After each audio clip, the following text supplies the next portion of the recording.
অনেকদিন পর একটি হাই প্রোফাইল বৈঠক দেখল বিশ্ব, যেখানে এক টেবিলে বসেছিলেন ইউরোপ, আমেরিকা, মোড়লরা।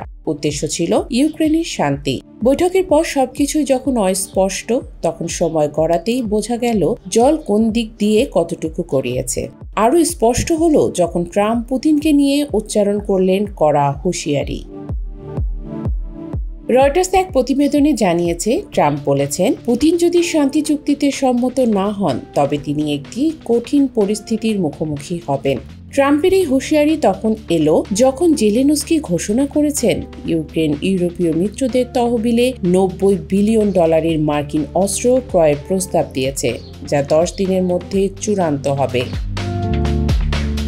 প্রেসিডেন্ট ট্রাম্প মঙ্গলবার ফক্স নিউজকে বলেছেন, তার আশা রণক্লান্ত রাশিয়ার প্রেসিডেন্ট ভ্লাদিমির পুতিন ইউক্রেনের যুদ্ধ শেষ করতে এগিয়ে আসবেন। তবে তিনি এও স্বীকার করেছেন যে পুতিন হয়তো শান্তি চুক্তিতে আগ্রহী নন এবং এটি তার জন্য একটি কঠিন পরিস্থিতি সৃষ্টি করবে।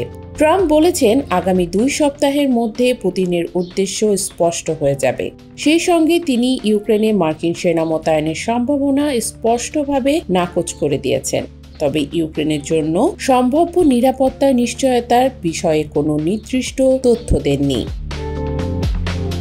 এর আগে জেলেনস্কি সোমবার হোয়াইট হাউসে ট্রাম্পের সঙ্গে বৈঠকে শান্তির দিকে একটি বড় পদক্ষেপ হিসেবে মন্তব্য করেছেন।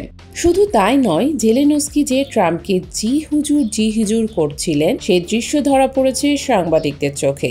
এমনকি ফেব্রুয়ারিতে ট্রাম্পের সঙ্গে গেঞ্জি পরে বৈঠকে যাওয়ার পর যে ধমক খেয়েছিলেন, সেখান থেকে এবার শিক্ষা নিয়ে হোয়াইট হাউসে গেছেন স্যুটেড বুটেড হয়ে। এতে খুশি ট্রাম্পও। ওই বৈঠকে ফ্রান্সের প্রেসিডেন্ট, যুক্তরাজ্যের প্রধানমন্ত্রী, জার্মানির চ্যান্সেলর, ইতালির প্রধানমন্ত্রী, ন্যাটোর মহাসচিব এবং ইউরোপীয় কমিশনের প্রেসিডেন্ট উপস্থিত ছিলেন।